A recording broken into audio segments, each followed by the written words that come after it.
Welcome to Webinar Wednesday. We're glad to have you with us for today's presentation featuring Chad Holmes, Security Evangelist of Scenario.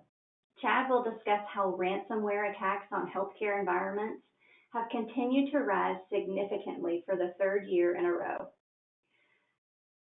The rise in these attacks has also resulted in a better understanding of why and how they happen. In short, the healthcare industry provides a target-rich environment with lagging security practices and highly valuable data. Unfortunately, those lagging practices are not evolving at a rate that will deter attackers. Webinar Wednesday would like to thank our sponsor, Scenario.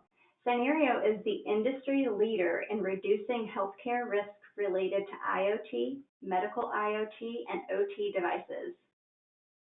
The Scenario platform provides hospitals with the control, foresight, and adaptability required to stay cyber secure in a constantly evolving threatscape. Scenario gives healthcare organizations the power to stay compliant and proactively manage every connection on their own terms with powerful asset management, threat detection, and mitigation tools so they can focus on healthcare's top priority, delivering quality patient care. For more information, please visit scenario.com. A few announcements before we get started. We're already planning the 2022 MD Expo in Atlanta. MD Expo strives to provide healthcare technology management professionals with a unique, intimate, and rewarding conference second to none. Don't miss our 20th anniversary this April 11th through the 13th. For more information, please visit mdexposhow.com. Let's give one attendee the opportunity to win a Webinar Wednesday shirt by answering the following question. What are the names of the two co-founders of Scenario? You can find the answer by visiting our sponsor's website. Please use the questions feature on the GoToWebinar dashboard to submit your answer. As always, today's webinar is eligible for one continuing education credit from the ACI. You can obtain your CE credit by completing the post-webinar survey. More details on this at the end of the webinar. We'll wrap up with a live Q&A. You can submit your questions at any time during the webinar by using the questions feature on the GoToWebinar dashboard. We'll get through as many attendee questions as time allows. As I mentioned earlier, our speaker today is Chad Holmes. Chad, you may begin whenever you are ready. Great, thank you for that introduction, and thank you for having us back. First of all, the screen messed up here. Let's try this again. There we go. So first of all, I highly recommend everyone attend MD Expo. The last one had an outstanding Elvis impersonator. I can't wait to see what they topped that with in Atlanta, but I'm hoping to see you all there. So we're going to be talking today about 5 more things you can do to defend yourself against ransomware in healthcare environments. Some of these are going to be very technical. Some of these are just going to be organizational and things you can do to change the discussion, because if you're not discussing the right things, you can't actually protect against them. Before we jump right into it, I want to introduce myself as well as Scenario. My name is Chad Holmes. That's me on a -12-degree day in a hike in northern New Hampshire. More importantly, over my career, I've had a shifting focus. I started by making things. I was a software developer writing code. And as I was writing that code, excuse me, in a somewhat sensitive government system, I started finding all kinds of nasty security issues, not realizing how bad they really were. That got me really, really interested in the security side of things. So I switched over to being a penetration tester and helping people break their systems so we could then fix them. And I was a good guy. I wasn't hacking in a bad way.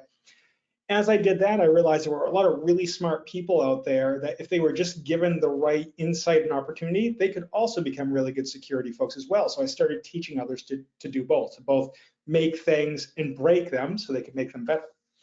And along those lines, that's what I want to do today. I want to help teach you a little bit more about the ransomware attacks and cyber attacks we're seeing in healthcare environments and how you can start to better protect against them beyond all the efforts you already have in place. And the way I'm going to do this is through a few what can we do, WCWD topics that you'll see in just a second. Those topics are going to discuss both operational and technical options for addressing these. Of course, I'll answer any questions, so please submit those questions as we go through. We'll make sure to save some time at the end to address them, and if for some reason we don't get to them, I can always follow up with you later. And as we go through, I'll also reference 4 or 5 different articles, resources, etc., and I'll provide those resources both at the bottom of the slides and at the end of the presentation. Now, I do work for a company called Scenario. Scenario was founded in 2017. Our goal is pretty simply stated. We want to secure every IoT, OT, and medical device in healthcare environments. And while that's really easy to say, it's an enormous challenge, as you probably already know. On the back of our 2017 founding, 2020 was an incredibly exciting year for us. We were named a Gartner Cool Vendor, we were named a Forrester Wave Leader, and just recently we received a class score of 94.8 out of 100. So really appreciate all of our customers that participated in those class surveys and continue to put us at the top of the class rankings there. So with introductions out of the way, let's talk a little bit about the agenda and what we'll be discussing today. Again, these are the what can we do topics. The first is we're going to start by talking about ransomware in healthcare. And you'll see what that means in just a second. From there, we'll go to the real risks, not the hypothetical ones, because it's really easy to focus on the worst case scenario and completely miss the real risks that are happening today. Next, we're going to talk about the unique dynamics that impact healthcare environments and why healthcare can't be treated like any other industry. We'll then discuss enemy motives a little bit, because if you can understand where they're coming from, you can understand how to better protect against them. And then we're going to talk about how you can make security achievable. Security can be a big, overwhelming topic that it's really hard to understand where to even get started, never mind to secure as many of the things as you can. So we'll talk about some steps you can do to make security achievable. And of course, at the end, we'll have a Q&A session. So make sure to submit those questions as we go through. So the first topic I want to talk about today is start talking about ransomware in healthcare, particularly when we talk about ransomware in healthcare. Now, it's a bit repetitive, but I say that for a reason. And I want to point out this article. You can see the link down there, but it's a health IT security article about a month and a half ago. And it's an outstanding article. I really like it. I'm going to pick it all apart a little bit, but I highly recommend everyone read it because it does a good job of breaking down the problems. The article is titled, "Is Killware the Next Evolution of Healthcare Ransomware Attacks?" I love the title. It draws me in. It's kind of the space I work in. I love it. It then goes on to say, you know, the subtitle that it might be the newest type of attack, but the attackers are still financially motivated. It's really good insight for a subtitle. Lots of good content in there. So I highly recommend everyone look at this. But where I really have a big issue with this article is it makes the same mistake that everyone else makes when they talk about healthcare ransomware attacks. It gives 2 examples. And the first example it gives is the Colonial Pipeline ransomware attack from last year. And the second example it gives is the Oldsmar, Florida water treatment ransomware attack that happened last year. My frustration here is that if we're going to be talking about healthcare and ransomware attacks and cyber attacks in hospitals, we should probably be using examples of what's actually happening in those environments. Talking about oil and gas companies or talking about small cities water treatment plants, it's valuable. It gives you insight to what attackers are doing, but it doesn't necessarily resonate with people that are in healthcare environments that face different challenges than industries like these do. And why this is even more frustrating for me is because we have a wealth of information about what's going on in healthcare environments that we can reference in those discussions. There isn't actually a need to reference other industries because we have a lot we can reference. So what I want to do with you now is share some of those. At the highest level, just kind of the aggregated data level, we've recently seen some of the 2021 stats come out. So I've been able to update this slide from past presentations. In 2021, we saw that there were over 700 healthcare providers impacted. That's, you know, give or take 10 to 12% of the entire healthcare industry in the United States. In those attacks, there were 40 million records breached, which has more than doubled year over year. It's about 18 million in 2020. So we know there's more attacks than before. We know it's the second highest number of breaches ever, besides 2015, where there was a big, I believe it was an Anthem attack that exposed a massive number and kind of skewed the numbers. So more attacks, more records breached. There was an overall cost of nearly 21 billion with a B dollars to the healthcare industry, and 21% of those attacks were rooted in unprotected devices that are just floating in an environment. They're often IoT or OT or IoT devices that don't have a lot of protections on them. And the criticism I get for this slide sometimes is that these are very high pie in the sky numbers. If you're a basketball fan at all, these are kind of like March Madness numbers, right? Every March there's this report that comes out that says X number bazillion dollars are lost because we're watching March Madness at work. So what I like to do here is dive into it and say, well, yeah, these are high numbers, but we're actually starting to understand the cost components that make these up. And once we understand that and dive deeper and deeper, we can better discuss that. So these numbers come from the revenue that is lost by healthcare industries when there's an attack, the response and recovery costs, if people decide to pay a ransom, how much they paid. Now, whether or not you pay a ransom is kind of a controversial topic. I'm happy to answer any questions on that. We'll talk about it a little bit as we go, but happy to dive deeper if anyone wants to know. We do see people that get payouts from cybersecurity insurance, but as we'll see in just a slide or two, those are getting smaller and smaller.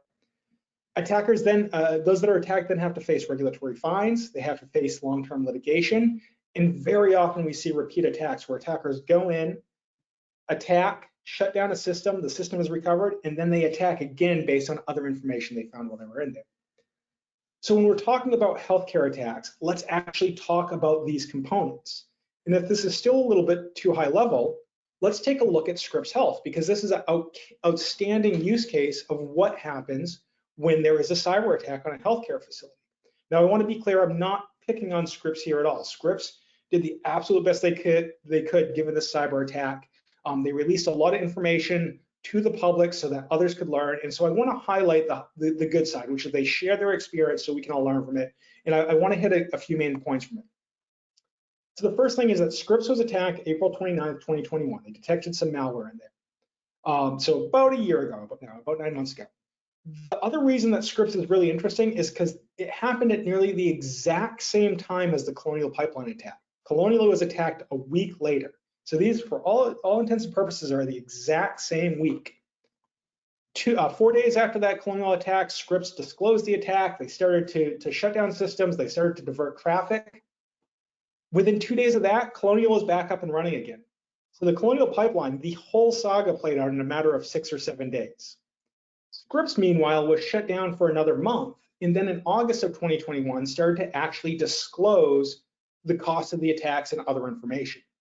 And the information we got from that is incredibly valuable because the financial information alone is staggering. They lost over $90 million in revenue in the month they were shut down.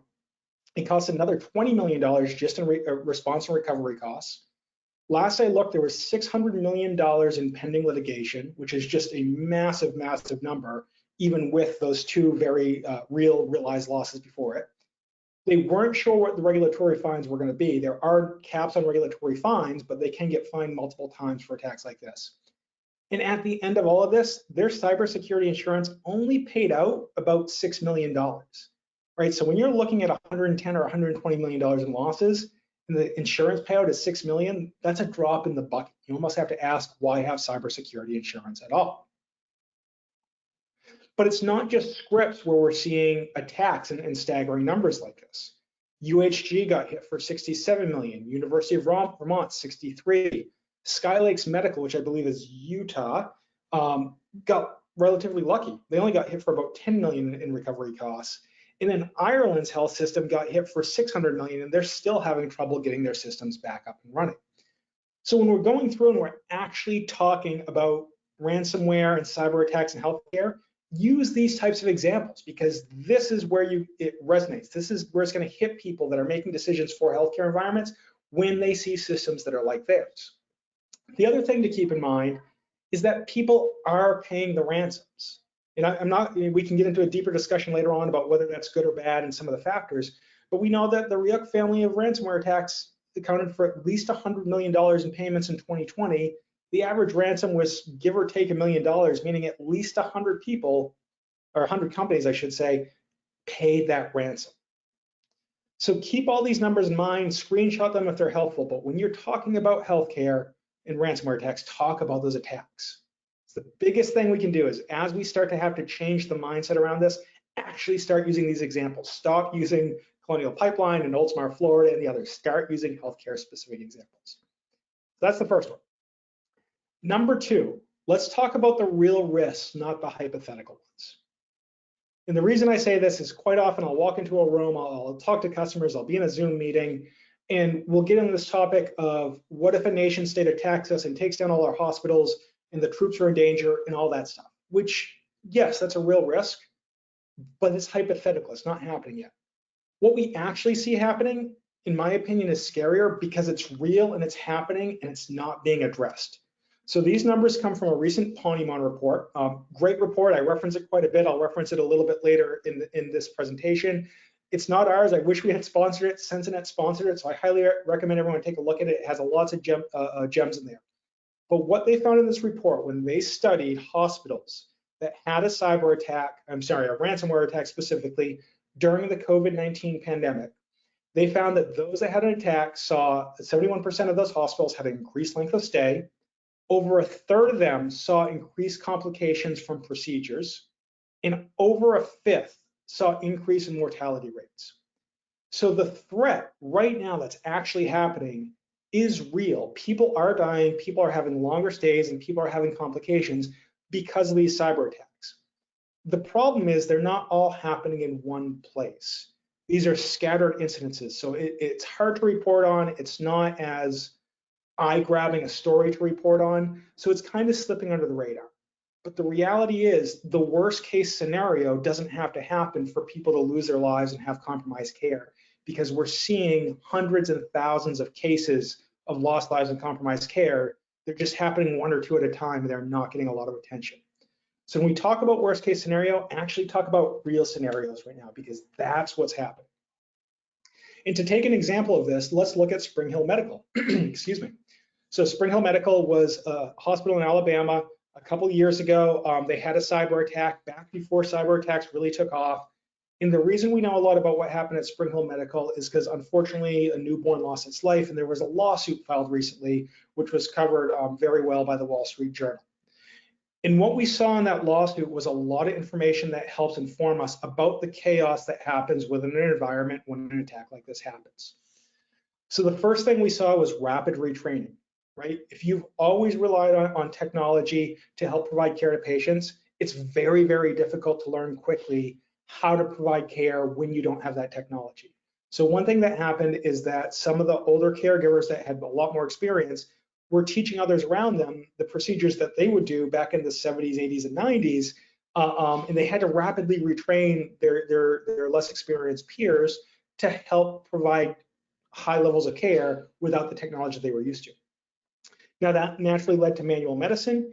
Anytime you have a highly manual process, particularly when caregivers are used to more automated processes, that inserts additional risk. And then you had this really weird scenario where, because the nurses' stations were down, they had to physically move patients closer to the nurses' station and crank up monitors so they could hear if there were any issues. Now, if you think about how error prone that can be, if you don't hear something, if it's not loud enough, it introduces a lot more risk. So first of all, when there's an attack like this, because of Springhill and because of other anecdotal stories, we know that chaos ensues, and that directly impacts care. The impacted care was seen even more interestingly in the text messages that were seen in the lawsuit. Because all communication channels were effectively shut down, people were communicating over text, doctors, nurses, caregivers, etc. They were commenting how anesthesiologists were putting lives at risk because they didn't have the exact measurements and calculations they needed, and there was more manual processes around those. They talked about how labs were taking longer to run because they had to print them out and physically take them down to the lab rather than just doing it through an automated machine. And some people were just saying, I need to run away. I'm overloaded, I'm fed up, I just can't handle this. And remember, this is all before COVID, back before all the stresses we're seeing on the system. This is just a cyber attack without the COVID impact. And that led to bigger collateral damage, which we now know is even larger because of the COVID impact combined with cyber attacks. We're seeing staff exhaustion. Obviously, a lot of people are leaving the medical field altogether due to the exhaustion. The compromised healthcare is obvious, and ultimately it means lives were lost, shortened, or the care was compromised. And so when we see these attacks, it does have a real effect. Use this information when you're discussing them so you can better educate people about the real risks we're facing. The next thing we have to do is actually acknowledge the unique dynamics of the healthcare industry. It's really easy for any industry to say, hey, we're special, we're different from everyone else, you need to treat us special. And to some degree, every industry is like that. But healthcare is even more special than anyone else. And there's a few different factors that drive that. The first is that the goals of the industry are not financially motivated, right? The number one goal is to make care the priority. Outages are not acceptable. When there's an outage at Amazon, for example, they might lose a couple $1 million and they'll make it up down the road, right, in sales. Outages in hospital are incredibly different because they put people's lives and health and livelihood at risk. And when a hospital is shut down, that has a ripple effect throughout the community because people are sent to other hospitals, that overloads those hospitals. And in some cases, you can see that ripple effect go for hundreds of miles in some directions, particularly in rural areas.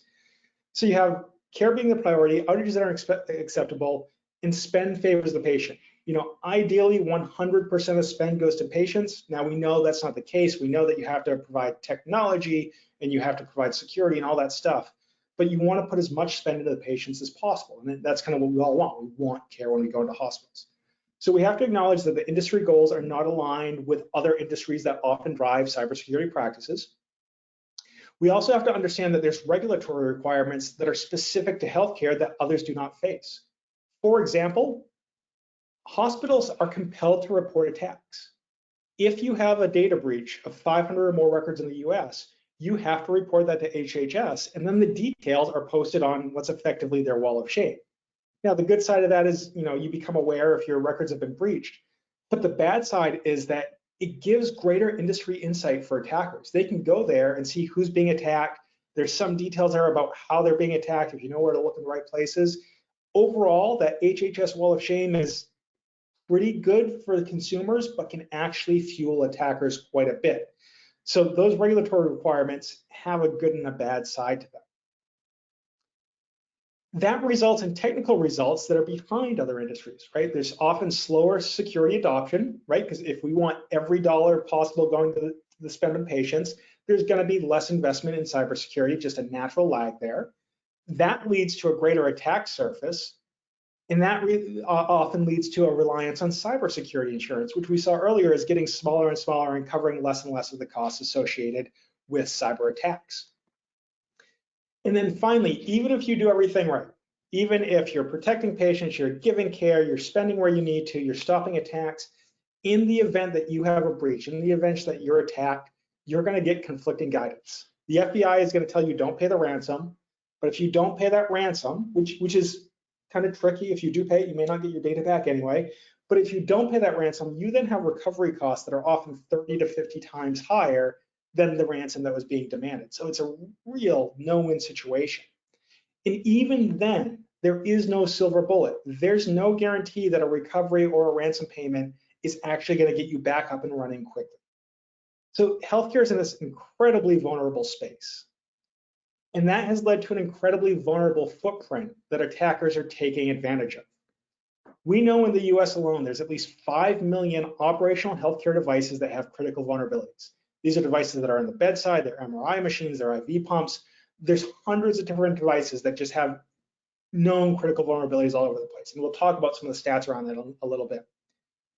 To complicate matters, those devices also often have access to PHI records that are incredibly valuable. If you go back and look at an article that even we published 7, 8, 9 months ago, we referenced that PHI records are worth about 3 times more than credit card records. That number has skyrocketed in the last 4 to 5 months. PHI records are now 20 times more valuable online than credit card records and similar records. And the reason is pretty simple. If you have a credit card record stolen, they'll have your name, your credit card number, your current address, maybe 1 or 2 other things. If PHI records are stolen, you have a bunch of information that's really hard to change and is much more widespread. You have names, maybe social security numbers, often an address history, often a health history. You often have mothers and fathers, sometimes siblings, sometimes children, all their information as well. So PHI records have a wealth of information that is very hard, if not impossible to change, and is much, much more valuable to attackers because they can easily take that information and open their credit cards if they want. So now you have all these devices with critical vulnerabilities that have access to sensitive data, and then roughly 3/4 of network traffic in hospitals is unmonitored. Things are just bouncing around in there, devices are communicating back and forth, and there's no real way to identify if something's been compromised and if it's communicating in the wrong way. So what's happened is you've created this great environment with lower levels of security protection, higher value assets, and a lack of monitoring that allows attacks to go on for months and years in some cases. And so to start protecting against that, you have to think about how your enemy is thinking. What are they doing? What are they considering? So that you can figure out how to be one step ahead of them, hopefully. I'm going to go back to that article we started with, because one thing I got really, really right is the CISO of Optiv made a great point. He just said, attackers aren't out to kill people, right? They're not out to hurt people. Yes, they're okay with the collateral damage. They're willing to take the risk of collateral damage because they don't think they're going to see much law enforcement coming after them. More importantly, they just want to focus on how much money they can make. Can they get your PHI records and sell them? And can they get you to pay a ransom? That's like priority 1 through 100 for them. Everything else is secondary. They want to protect themselves and they want to make money. And when you start thinking like that, you realize they're going to start going after the lowest hanging fruit, the easiest attacks, and go from there. And we know, I'm going to reference this Pokemon study again. We know where attacks are starting to hit. This study did a great job of actually looking at the root causes of these attacks during COVID-19 and found that while cloud applications of phishing still lead the way, you also have things like IoT and medical devices that account for 21% of the attacks that are out there. That's the same amount as phishing. So if you think of the time and money and resources you put into protecting against phishing and cloud apps and on-prem apps, and then think about what you're doing to actually protect all those connected devices in your hospital, the MRI machines, CT machines, IV pumps, and the hundreds of other devices providing care that also happen to be connected to the network, you pretty quickly start to realize there's a massive, massive gap there. And that's where we find many of our customers find the greatest opportunity for immediate improvement. If they can start to lock down and protect these devices without compromising the care those devices give, they can make huge leaps in their cybersecurity posture. It's not going to seal all the holes. There is no silver bullet for security ever. But when you have a massive hole like this between IoT and medical and then API that down at the bottom, you can address almost a third of the risk you're seeing just by starting to adopt new technologies in those two spaces. And so whenever I have this discussion, and this slide is intentionally ugly, so feel free to take a photo because it'll come in helpful. Whenever I have this discussion, particularly with our customers, our prospects, and more importantly with our partners, the question comes up well, who can help me with all this? And what I would encourage everyone on this call to do is start to push your vendors a little bit more, right? I would love to see the vendor that comes up with the ransomware or the healthcare cybersecurity protection package, because you need help with cloud applications, with phishing, with IoT and medical devices, which of course is where Scenario plays, with on-prem apps, API, other. I would love to see SecureWorks or IBM or Broadcom or whoever come up with one package that will provide you the protection you need for every single layer there, so you don't have to go vendor by vendor, but instead you have one consolidated package that will deploy the training, provide the services, deploy the technology, all that stuff you need to properly protect your environment. Number 5, we need to make security achievable.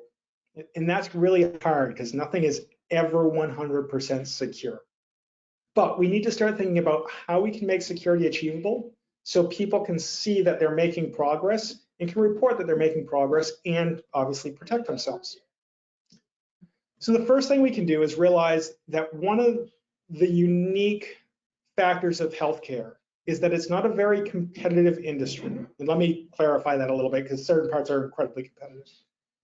But hospitals that are across the country from each other, or a town or a city or a region over, rarely compete for the same people. They're often very geographically focused.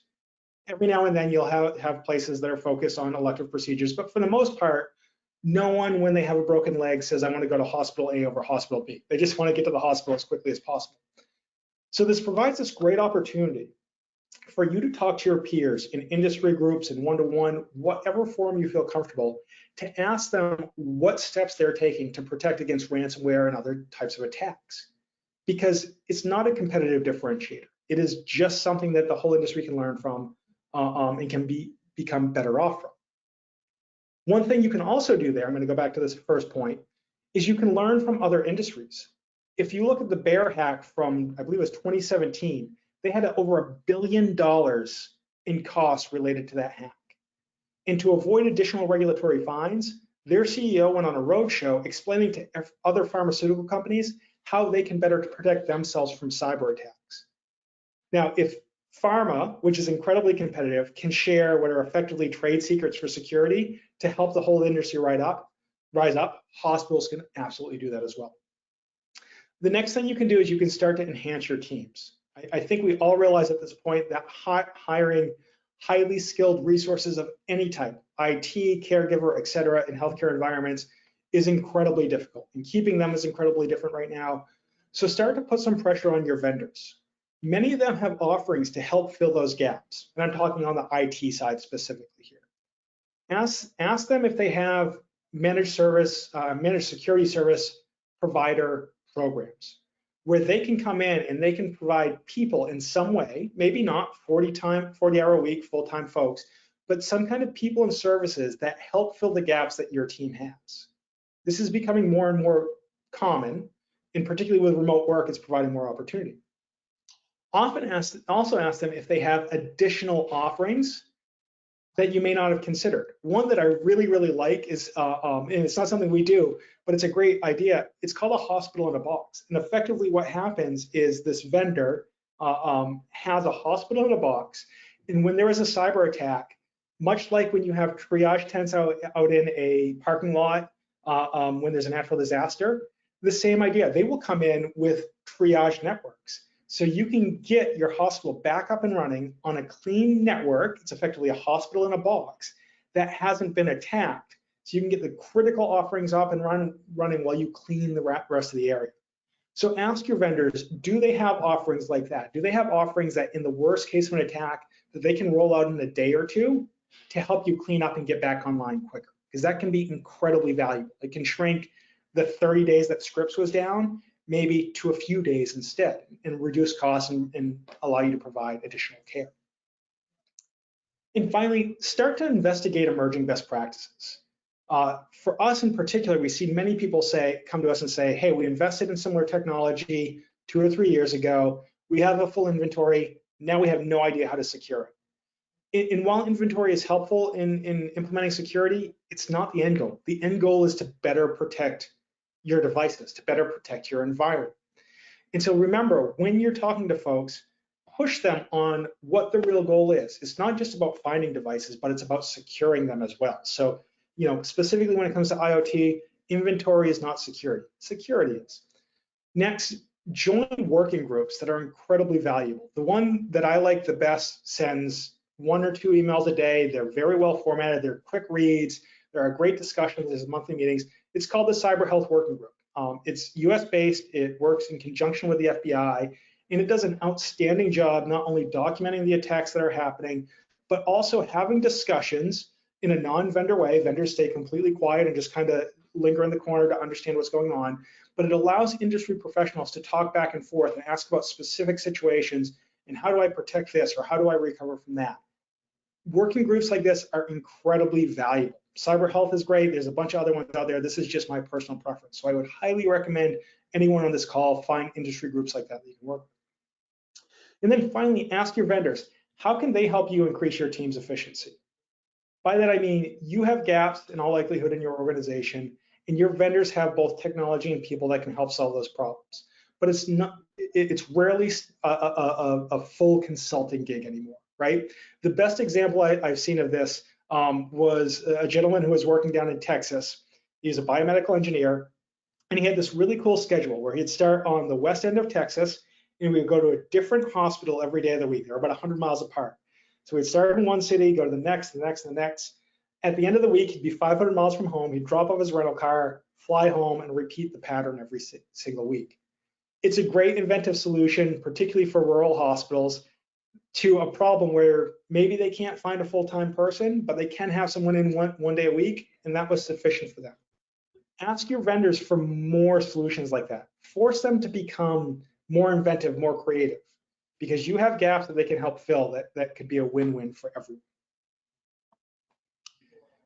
Next, I want you to encourage action today. And these are things that you can go this afternoon and start doing. When you're talking with your IT and your network and security and biomed teams, ask them specifically, how are they addressing IoT security? And that can be a daunting ask sometimes. I know IT teams can be a bit overwhelming, but ask them how they're taking the IT practices they have now and how those extend to all those devices that you all have to maintain and patch and make sure are functional and secure. Because quite often you'll find they either have a plan in progress or they're just kind of hoping that the current IT practices are protecting those devices. Just push them, educate everyone around it, because there is a bit of a gap between IT and IoT. Also, make sure you understand what compliance requirements need action. Different devices have different compliance requirements. Different regions have different compliance requirements. I know in the UK, there are IoT-specific requirements that roll out, I believe, this month or next month. And so there are different practices that are likely going to spread across the world based on what they see works well there.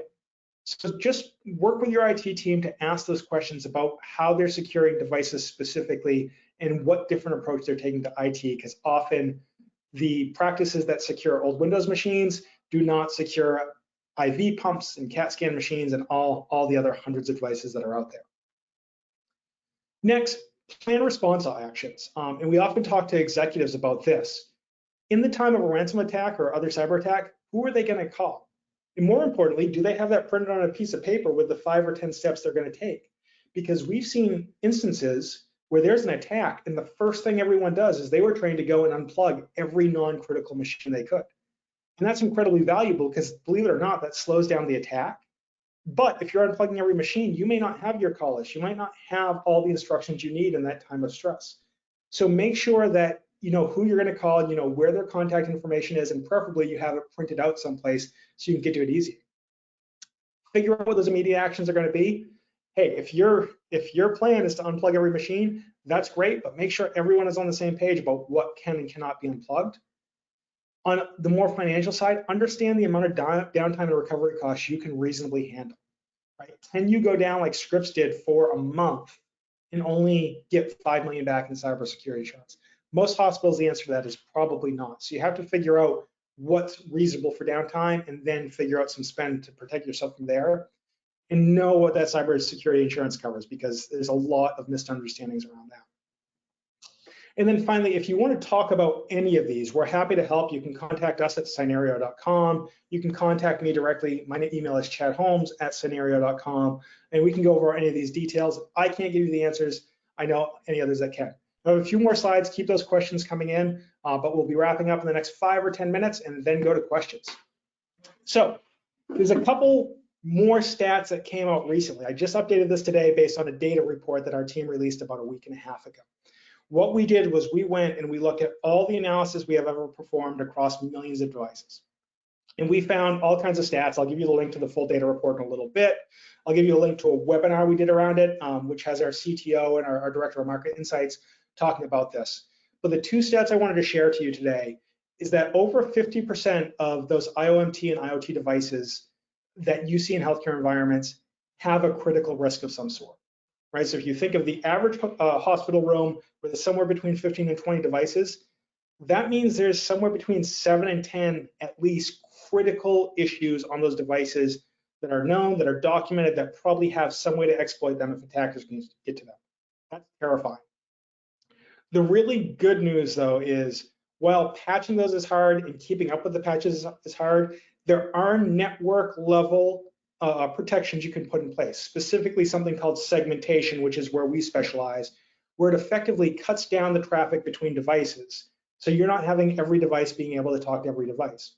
For example, you probably don't have a need for a radiology IV pump to be talking to an oncology machine of some type. There is no need for cross communication. So if we can limit the communication there, that helps stop limits the spread of malware, spread of attacks, and it helps stop the east-west reversal that we often see. So do know that as we're going through, there are relatively easy and automated ways that we can address the risk we're seeing. And Relative is doing a lot of work there, but these approaches will allow you the additional protections that you may not have otherwise, particularly if you're relying just on patches for devices, which can take a long time to get out. And specifically, the way we do this is through two types of offerings. The first is called attack detection and response. Now we have a webinar on this tomorrow because this is something that's based on a customer attack that we saw and we developed a product out of. Effectively, what we do with ADR is we go in and we monitor for active attacks that all the other systems have missed, and then help you handle those attacks. So those things that are slipping through the cracks that can sit in your environments for months and years time, this is specifically developed to identify those and address them. It's great. It goes in. It's very kind of triage focused. So the mentality of a hospital where, hey, we have to handle all the emergencies we have right now and deal with everything else later. That's exactly what ADR does. It finds active attacks, it allows you to stop them, and allows you to plan for longer efforts once those are squashed. Now, those longer efforts, we also have something called rapid risk reduction. And this is a combination of network-specific functionality that allows for things like segmentation, both north and south, so in and out of your environment, in east and west. So again, devices can't talk to each other. Now, whenever you do something like that, there's always the risk of impacting the functionality of devices. So we have segmentation analysis, which allows us to test the rules and the policies we create before we roll them out. So we can make sure there is no functional impact when you're putting these security procedures in place. There's huge value there because quite often you're testing in different environments. This allows you to do virtual testing in a live environment without slowing the network down. It's really, really valuable. We also do things like service hardening and vendor access control. So if your vendor who has a secure link into your environment to secure devices and maintain devices, if they get hacked, we don't allow that hack to become your hack through that secure channel. So ultimately, we strongly believe that there are a lot of issues with devices that you might not be able to fix on the devices themselves, but we can mitigate to a very, very high degree at the network level. Now, before we go to questions, there's a couple things that I mentioned as we went through. First of all, we do have our data report available. It's about 15 or 16 pages, a lot of good graphs and images, so it's not a heavy read, but there's a lot of valuable information. I recommend you all take a look at that. We have the data report roundtable that we recorded last week. So that's a good kind of hour-long dive into it. It's more conversational than reading. So if you're like me and you do better with video than words sometimes, that's a great way to look at it. We have all of those webinars as well as what we call rapid recaps, kind of 5 and 10 minute quick hits on issues that we're seeing live and in the moment. We have that all on YouTube. And if any of you are going to Vive, HIMSS, or MD Expo, we're going to be at all 3 of those. So please swing by our booth, ask questions, test us, see how we can help you, and we'll be happy to do that. Here are some references, so I'll keep that up for just a second, and I will hand it over for questions. So let's hear some questions. Thank you so much, Chad, for a great presentation. As a reminder, and as I mentioned earlier, if you do have questions for Chad, please use the questions feature on your webinar dashboard to submit those questions. We do have a few that have come in already, and we'll start with those. The first one is, how are the stats around breaches, cost, and number of records exposed tracked? And where can I find this information? Yes. So a lot of it, I'm going to go back to some of those stats just so we can actually see what we're talking about here. So bear with me as I jump through slides. So you're talking about stats like these. So that first one comes from the HHS website. I can pass that along. I forget the exact website, but Health and Human Services has what's nicknamed the Wall of Shame, where it lists every single breach. That is just going through and counting the number of breaches from there. So there were a little over 700 last year. That website also shows the number of records exposed, which is where that 40 million number comes from. That 20 billion or $21 billion cost is from an analyst report, I believe it was last year. I can dig that up and pass that along. Just shoot me an email at chad.holmes@scenario.com. The 21% is from the Ponymon report. If we jump to Scripps, these numbers are from financial statements that Scripps released because of the financial structure of their company. So not only did they provide guidance on what they did, and they were very transparent, which I think is a good thing. It helped the broader industry, but because of how they're structured, they had to release these numbers, and a lot of this information was available. So they're out in reports all over the place. If you have any specific questions about where they came from, I will gladly pass those along. All right, our next question is, why is there such a rise in ransomware attacks over the last few years? It seems the hospitals have spent significant time and efforts for decades to secure their systems, and why isn't this helping? Yeah, I'm going to jump to another slide. Hospitals are the low-hanging fruit. If you look, I'm going to pick on Goldman Sachs because they're easy to pick on.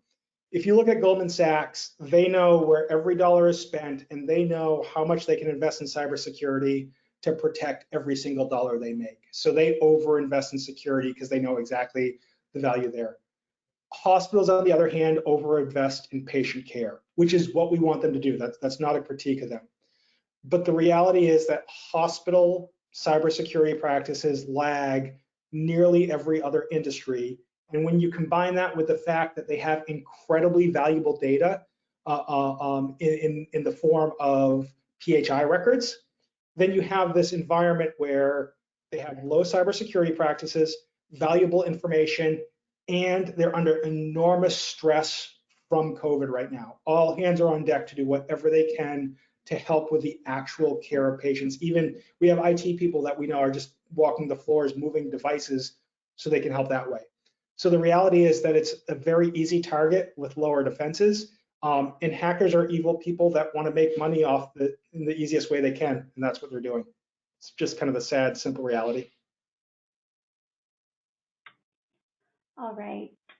Next question is, the FBI recently announced that they would shift focus from prosecuting hackers and go after them financially instead. How do you predict this will change the attacks that we're seeing? I think it's always good to try new things, but I also think hackers by their nature are incredibly intelligent and versatile people, and they'll find better ways to protect themselves. That said, we have seen some hacker groups shut down in the last month or so, so that's promising. But the reality is, anytime you get into international attacks like this, you're going to have mixed results no matter what you do. So I think it's promising that they're looking for inventive ways to go after attackers and to hit them in the pocketbook. So maybe they'll move on to other industries. But the reality is, as long as there's money to be made, those hackers are going to keep going after it. Thank you again, Chad, for your time today and for a great presentation. I'd like to encourage everyone to visit today's sponsor to learn more about the services they provide to our industry. Visit Scenario.com. A quick reminder that you can obtain your continuing education certificate by completing the post-webinar survey. The survey will be emailed to you 1 hour after the end of today's webinar. You must complete the survey to receive your 1 CE credit from the ACI, and you'll be able to download the certificate directly from your computer once you submit the survey. If you have any questions, please contact us at webinar@mdpublishing.com. We'll be back soon with another webinar. Please visit our calendar at webinarwednesday.live for more information. Thank you all and have a great afternoon. Thank you, everyone.